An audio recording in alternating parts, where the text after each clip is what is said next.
This is the BBC. This podcast is supported by advertising outside the UK. This is a podcast from the archives of the BBC Wreath Lectures. This lecture in the series In the Beginning Was Sound, given by Daniel Barenboim, was originally broadcast in 2006. Hello and welcome to Chicago for the second in Daniel Barenboim's series of Wreath Lectures. For the past 17 years, he's been music director of this city's great orchestra, the Chicago Symphony, a job which he said when inheriting it from George Solti was a dream I had never dared to dream. In fact, his link with this city goes back much further, to the 1950s, when he first appeared here as a 16-year-old pianist.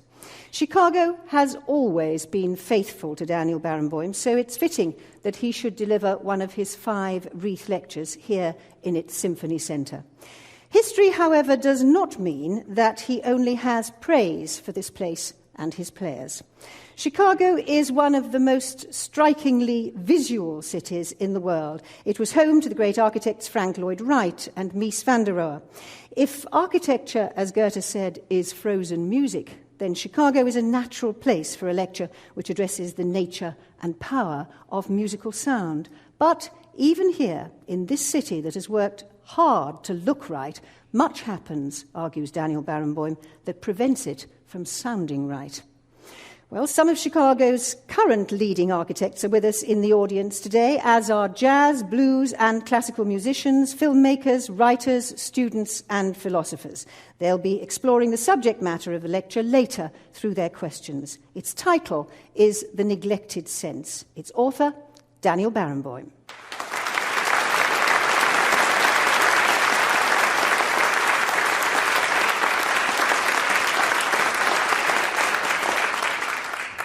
Thank you very much, ladies and gentlemen. If St. John said, in the beginning there was the word, and Goethe says, in the beginning there was the deed, I would like to examine this a little bit, saying, in the beginning there was sound. And for that, of course, it is important to dwell on the very simple fact that sound is perceived by the ear. The ear is probably the most intelligent organ the body has. It is not for nothing that Aristotle said that the eyes are the organ of temptation and the ears are the organ of instruction. Because the ear does not only take sound or noise in, but sending it directly to the brain, and we will talk about that in a few minutes, it sets into motion the whole creative process of thought that the human being is capable of. The first quality that comes to my mind as to the intelligence of the ear is that the ear helps us tremendously to remember and to recollect. And the ear is therefore the basis for all the aspects that have to do with music making, both for the performer and for the listener. In London, the other day, I played the beginning of the prelude to Tristan and Isolde to demonstrate how the sound starts out of nothing and then grows. I'm sure most of you are familiar with that. I will try and play it again now with a different view in mind. If you remember, of course, you have to imagine the sound of cello starting this out of nothing, but this is how the piece starts.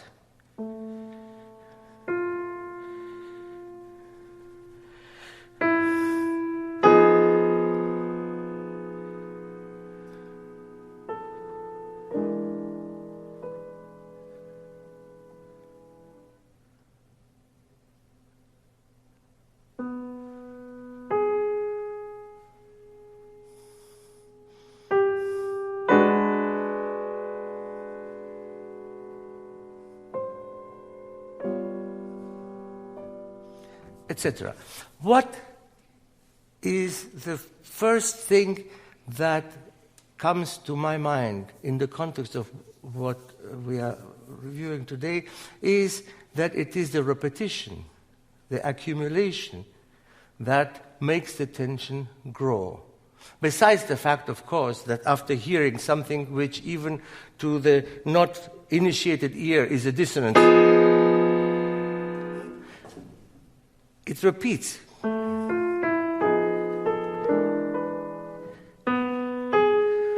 That means, that's what I meant earlier, the ear remembers, the ear recollects. And that shows you one of the most important elements of expression in music, the one of repetition and accumulation. And this goes into many, many areas, and composers have achieved great mastery of only repeating sometimes short parts of a theme or of a motive and creating different kinds of accumulation. In any case, the ear has this incredible memory. But the ear, let us not forget, starts operating on the 45th day of the pregnancy of a woman. That means the fetus that is in the womb of a pregnant lady begins to use his ear on the 45th day of the pregnancy, which means it has 7.5 months advance over the eye.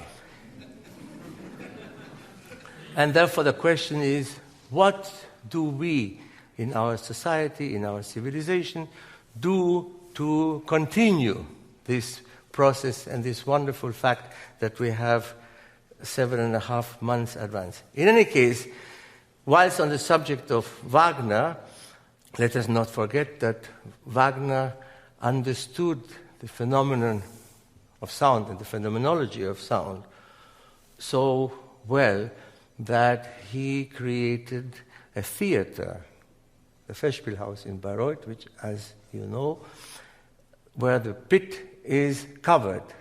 Now, at first sight, most people think Wagner wrote so loud for the orchestra, if you cover the pit, then the singers will be heard. Well, I think this is very basic and evident. The mystery of Bayreuth is especially evident when the opera starts softly. You don't know when the sound is going to start, nor where does it come from. And therefore, the ear is doubly alert, and the eye has to wait until the curtain goes up, whereas the ear has already prepared you for the whole drama. This, of course, is linked to Wagner's whole idea about opera. After all, overtures to operas before Wagner very often were just brilliant pieces that were meant to make the public sit down and be ready. The Marriage of Figaro overture has actually nothing to do with the piece. And I wonder if one could not play the overture to Così fan tutte instead. This is, of course, no criticism of either. I'm just saying that there is very little connection except that they both are there to make the people sit up and listen. Wagner, who was more systematic, more, shall we say, Teutonic in his thinking, in the same that he was about everything, including his anti-Semitism, he thought that the ear hears the overture, and it not only puts you in the mood, but tells part of the story. The audience is inextricably linked to the very essence of the drama. And therefore, the ear plays the role of the guide in the museum, in the concert I'm talking now. We don't have an oral guide, we have to provide it ourselves. One reason why active listening is absolutely essential. But there are some things about the ear which we know, which may be not out of place to remind ourselves here. One is that it detects physical vibration and converts them into signals which become sound sensations or auditory images in the brain, and that the space occupied by the auditory system in the brain is smaller than the space occupied by the visual system. and that the eye detects patterns of light and converts them into signals which become visual images in the brain. All this is common knowledge. But the well-known neurobiologist and neuroscientist who is sitting right here, Antonio Damasio, has taught us many things about the human emotion, about the human brain, and also about the human ear. And he says that the auditory system is physically much closer inside the brain to the parts of the brain which regulate life, which means that they are the basis for the sense of pain, pleasure, motivation, in other words, basic emotion. And he also says that the physical vibrations which result in sound sensations are a variation on touching. They change our own body directly and deeply, more so than the patterns of light that lead to vision. Because the patterns of light that lead to vision allow us to see objects, sometimes very far away, provided there is light. But the sound penetrates our body. There is no penetration, if you want, physical penetration with the eye, but there is with the ear. Now, when the baby is born, in many cases, in fact, in most cases, the ear is totally neglected. Everything is centered on the eye. The fact that we live in a primarily visual society comes much later. Already in infancy, the child is more often than not made more and more aware of what he sees and not about what he hears. And it is also, let's face it, a means of survival. When you take a small child to teach him how to cross the street, what do you say? Look to the right, look to the left to see that no cars are coming, otherwise you will be run over. Therefore, you depend on your eyes for survival. And the ear is very often neglected. And I find much that is, to my ears, insensitive or disturbing goes totally unnoticed by society. Starting with the coughing in the concert, as my friend and colleague Alfred Brendel has often remarked in great detail, to many, many other noises to which we are totally insensitive. The equivalent of that to the eye would be enough reason, I think, to find it so offensive that people could even be accused of disturbing society. Just think of the most despicable aspects of pornography and how offensive that is. There are many things which are just as disturbing for the ear, which are not really taken into consideration. And not only we neglect the ear, but we often repress it. And we find more and more in our society, not only in the United States, although the United States, I think, was very active in starting this process of creating opportunities to hear music without listening to it, what is commonly known as music. I have spent many very happy years here, but I have suffered tremendously in the hotel where I stay. They think that it is very culturally minded to play classical music in the elevators or in the foyers of concert halls before the concert. And I have been on more than one occasion subject to having to hear, because I cannot shut my ears, the Brahms violin concerto in the lift, having to conduct it in the evening. And I ask myself, why? This is not going to bring one more person into the concert hall, and it is not only counterproductive, but I think if we are allowed an old term to speak of musical ethics, it is absolutely offensive. And the most extraordinary example of offensive usage of music because it underlines some kind of association which I fail to recognize, was shown to me one day when watching the television in Chicago and seeing a commercial of a company called American Standard. And it showed a plumber running very, very fast in great agitation, opening the door to a toilet and showing why this company actually cleans the toilet better than other companies. And you know what music was played to that?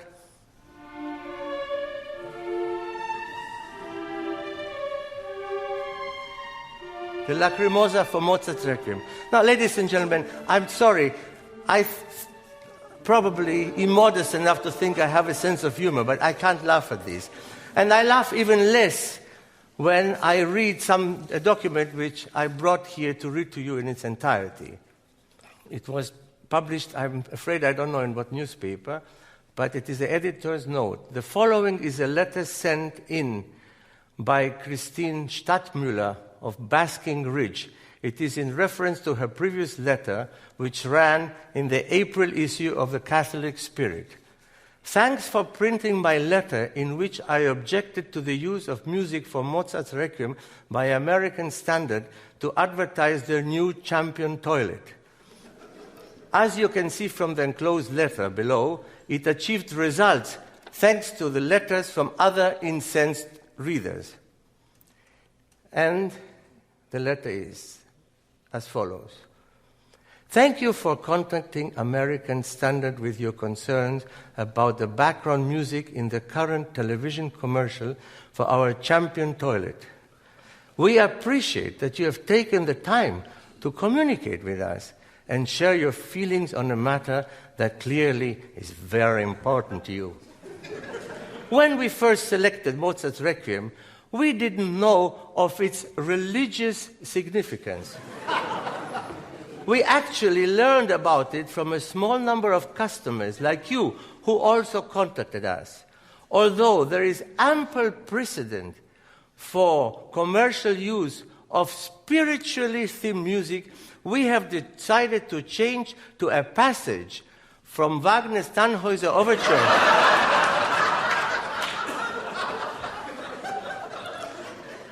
which music experts have assured us does not have religious importance. The new music will begin airing in June.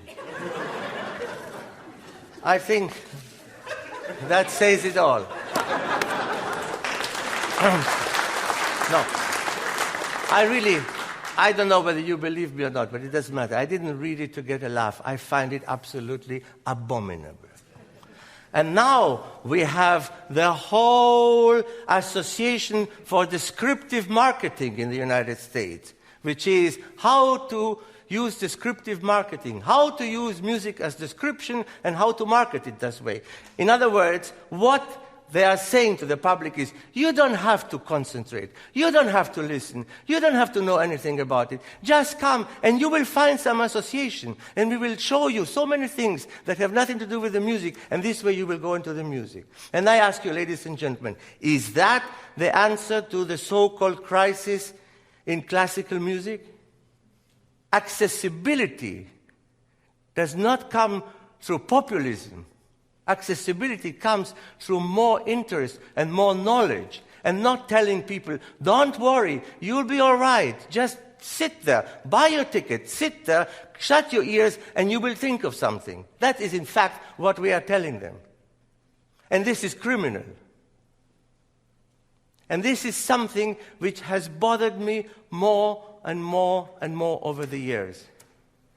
Music in itself has nothing to do with a society that, in a way, rejects what I would call publicly accepted standards of life and of intelligence and of human existence, and takes the easy way out with a kind of political correctness which does only a few things, all of them, in my view, negative. First of all, it shows you how to hide your real feelings. It shows you how to cope with the fact that you are not allowed to show dislike of anything. And I wonder how long it takes before the not showing of dislike also goes on to the showing of like. And that a society that has accepted so many rules, so many regulations, and so many procedures, which have the great advantage of avoiding situations of conflict, and this, of course, very positive, very useful, and very necessary. However, when taken beyond the human level, it brings us to the point where there is, of course, no more conflict, but there is also no more contact. And this is, in a way, what I wanted to share with you today, that music teaches us exactly this. Conflict, difference of opinion, is the very essence of music, in the balance, in the dynamics, in the way that the music is written. You see that in a Bach fugue, you see that in Mozart concertos and operas, the subversiveness sometimes of the accompaniment. Music teaches us that it is precisely our capacity to bring all the different elements together in a sense of proportion so that they lead to a sense of a whole.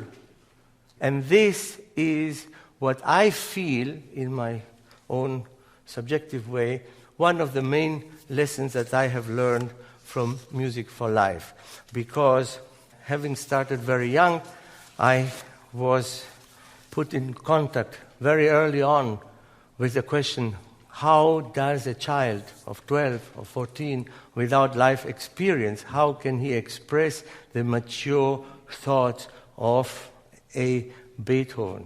And of course he can't. And there's a lot of things that I have learned from my experiences in life since then that I feel I try every day to put into the music. But there is a lot more that I have learned from observing music, not as a specialized phenomenon of sound, not only as a specialization or professional, but as something which can teach us many things about ourselves and about life. Thank you very much.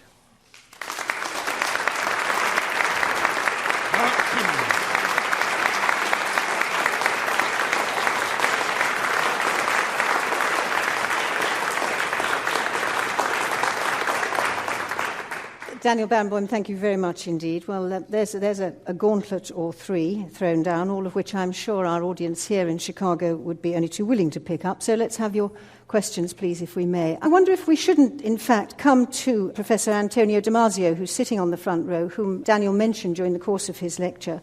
And Daniel was telling us, Professor, about music penetrating our body. I mean, is that right? I'm sure it is right, because he said so, and presumably you told him. But I mean, is it the case? Mr. Damasio doesn't ask questions; he gives answers. I'd just love him to answer it. Is it the case that music can reach the parts of us that other arts can't, that visual art or even the spoken word cannot? Music has a direct line to our emotions. Is that right?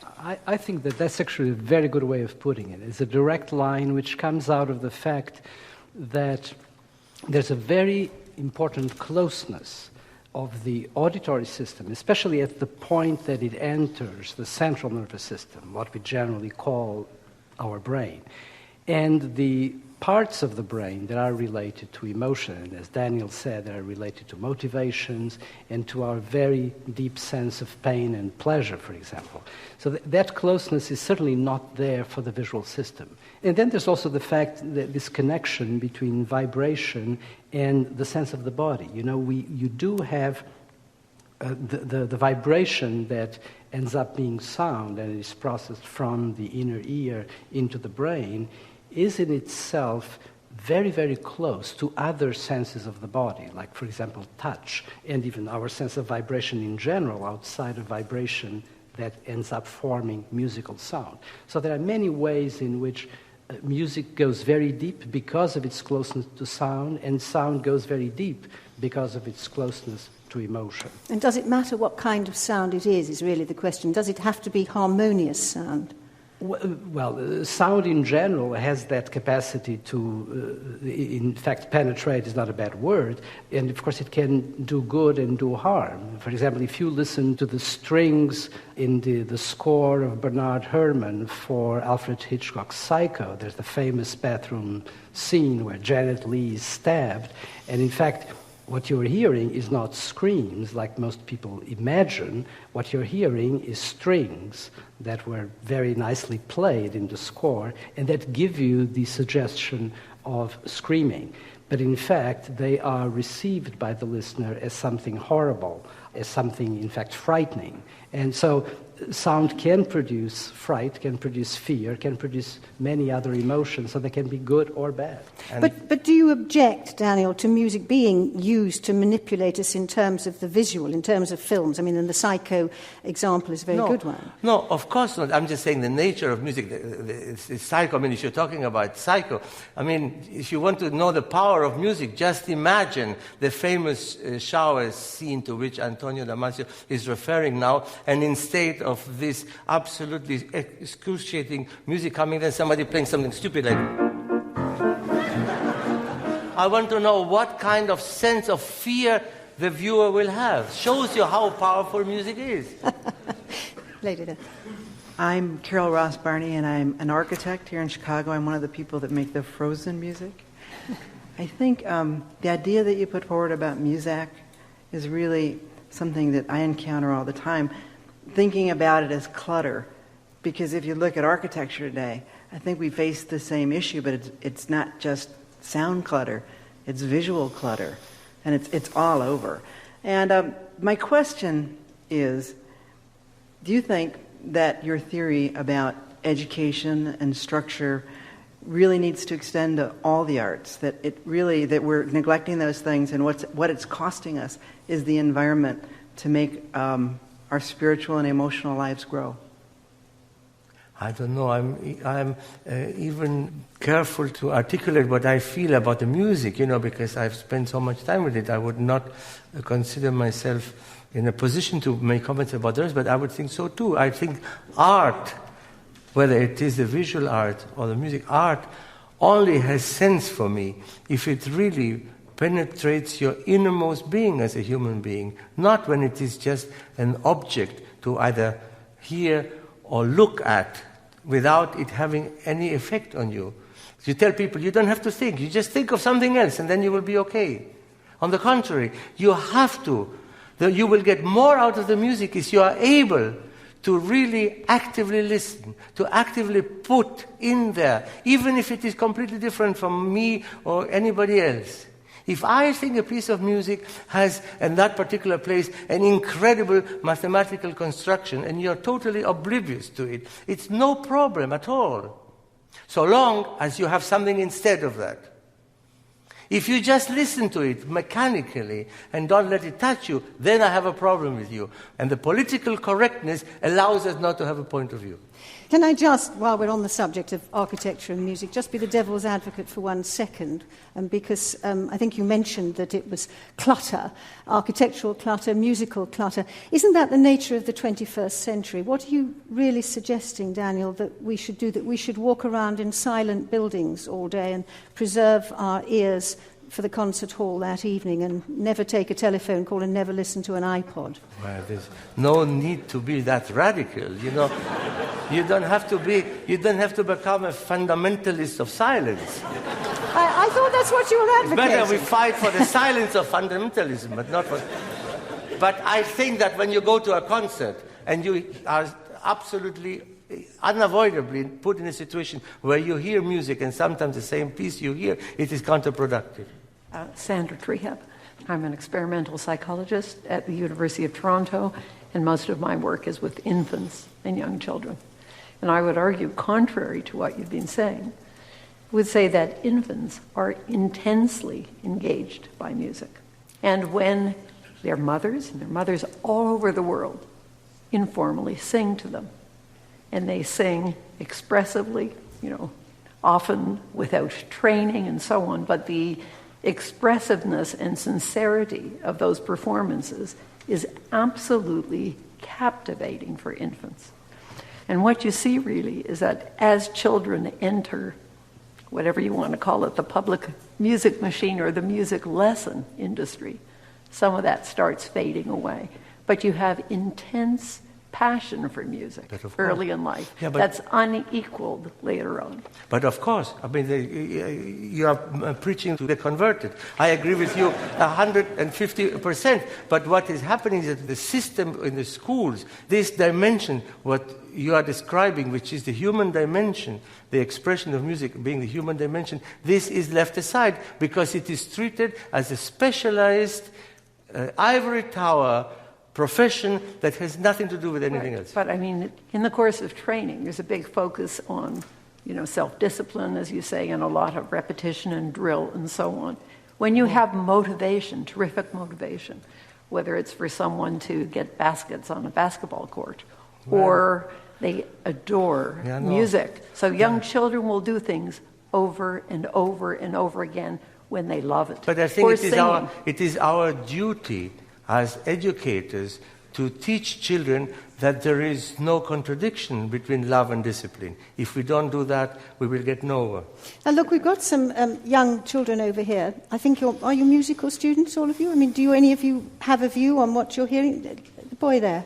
Hi, my name is Dominique Neely, and I'm a student at Merit School of Music. I'm a vocal musician, and I feel that the music today seems to be changing a lot because I'm really into classical music. I think it's cool the way all the different sounds and piano and violin come together to make one sound that's beautiful at one time. And it seems that everything seems to be changing into rap or hip-hop, which I'm not against, but, they play it so much that it starts to get rather annoying, actually.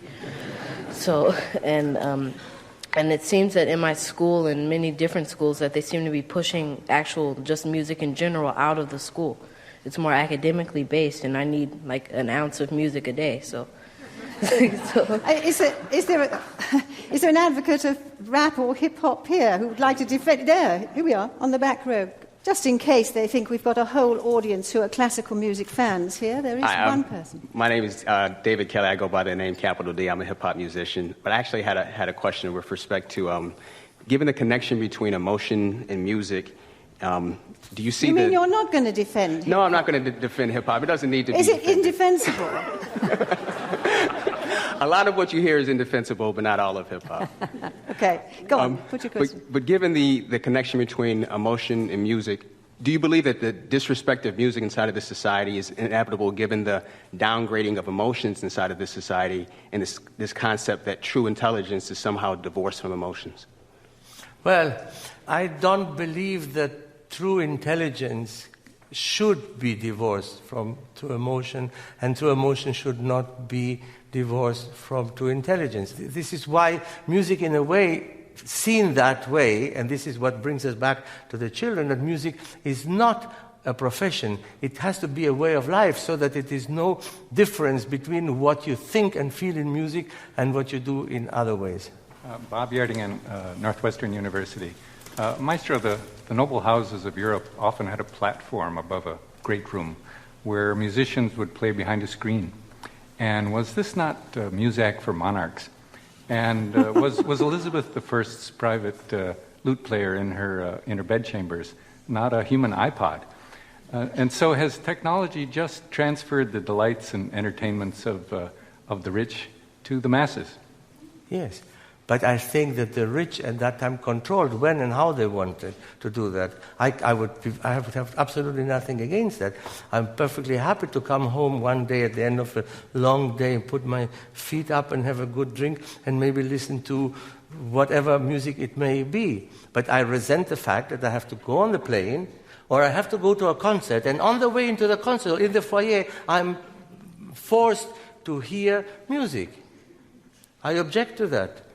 That's not to deny that Mozart wrote music for the rich and privileged. No, but the ones who were not rich and privileged had no access to music. Now we are fortunate that we have access to it, but we don't know how to really educate people in that. Here's another music student. Hi, my name is Vernon Jackson, and I play the piano. My question is, do you think growing up and wanting to be a musician and pursue a career as a musician is a good job choice? Well, let me start from the beginning. If you want to play music because you think it's a good job, I think you will find easier ways of making a living. If you love it and you want to spend your life in it and with it, you have a good chance of making a very good living.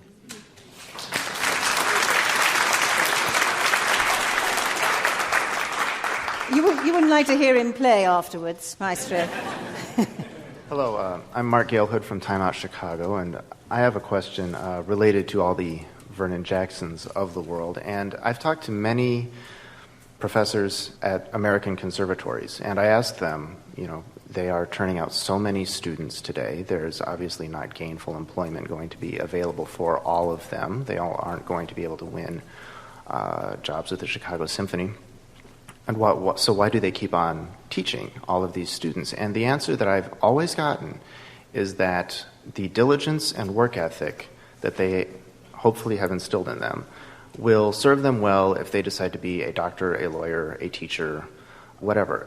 Do you see this as symptomatic of the cheapening of classical music in this society, that it could be used as a tool to help somebody do something else?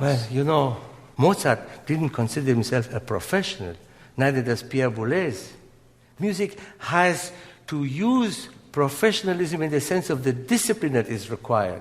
Orchestras all over the world, not only in the United States, all over the world, spend the maximum number of minutes in every hour, the maximum number of hours in every day, and the maximum number of days in every week, etc., etc., etc., discussing everything that has to do with the professional aspect of music, and not about the music in itself. Because the arch enemy of music is routine, is not lack of professionalism. Lack of professionalism is very bad, but routine is the arch enemy. That means you make sure you make no mistakes, and you make sure you play exactly the same way so that you don't make any mistakes. So is there any lesson that you would have for all of the university faculty who are, I see in here today, for them to give to their students? I think that it is very important to see music as part of the human being, whether it is music that is written today or whether it is music that was written 200 years ago. Why does a child like him, what is your name? Vernon Jackson. Yeah. What is a child like him? Why does he thinking about music? There must be something in him. He doesn't. He asks whether I think it's a good idea for him to make a good job out of it. I don't think he knows in the end exactly what that means. But if he asks himself the question, it means there's something in his heart that speaks about what the music says to him. And what the music says to him means that it is the obligation, the responsibility of all teachers to make sure that with that feeling comes the necessary step, which is knowledge. Because the human being has never achieved anything through ignorance. And it's no good to say, oh, don't bother with that, you'll just feel it. Nonsense. You will be much freer if you play music, if you know more about it. The more you know, the freer you are. And there are people who are so superstitious who think, no, I don't want to know about that because if I know too much about it, I won't be able to play it freely. Well, I'm sorry. The more you know, you should be able to play more freely and not less freely. But Daniel, do you imply that that kind of disciplined and really what you were suggesting was a mechanical approach to learning music is true the world over, or is it worse in some countries than others as an approach? No, I mean, the mechanical repetition very often is used for insecurity, not for the thing in itself, but the insecurity of the feeling. You know, you have to repeat until you feel you know everything that you can know about it. When you get to the point where you're either too tired or unable to do it, there's no point in repeating, because every repetition then becomes counterproductive. I think that many musicians, professionals and students, could get a lot more out of music than they do now.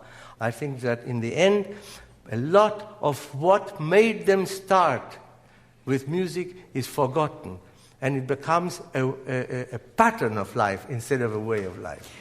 We have to draw to a close, but we can't really do so without my asking the other great musician in the room if he has anything he'd care to share with us, having listened, Alfred Brendel, to everything you've heard this morning. Would you like to comment? Coming back to what you said about seeing and listening and hearing, I had to think of a remark that I heard yesterday. Somebody came and said, "I saw your concert." Can we change the usage of this phrase, please? And hope that some of the people in our concert tonight will listen and even hear what we are doing.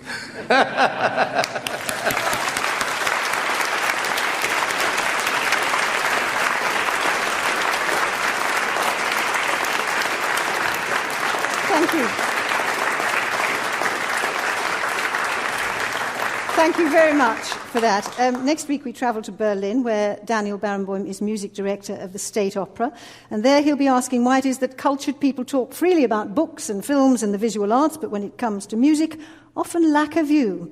Perhaps we just don't know enough about it, and whose fault is that? Well, Mr. Barenboim, as you will have gathered by now, has strong opinions on the matter. That's the third Wreath Lecture, same time next week. For now, my thanks to our audience here in Chicago, and of course, all of our thanks to the BBC's Wreath Lecturer 2006, Daniel Barenboim.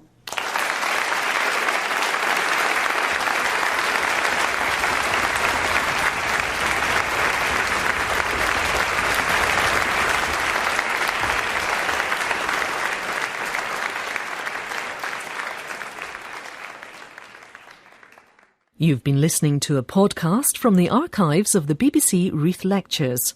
For more podcasts, please visit bbc.co.uk/Radio4.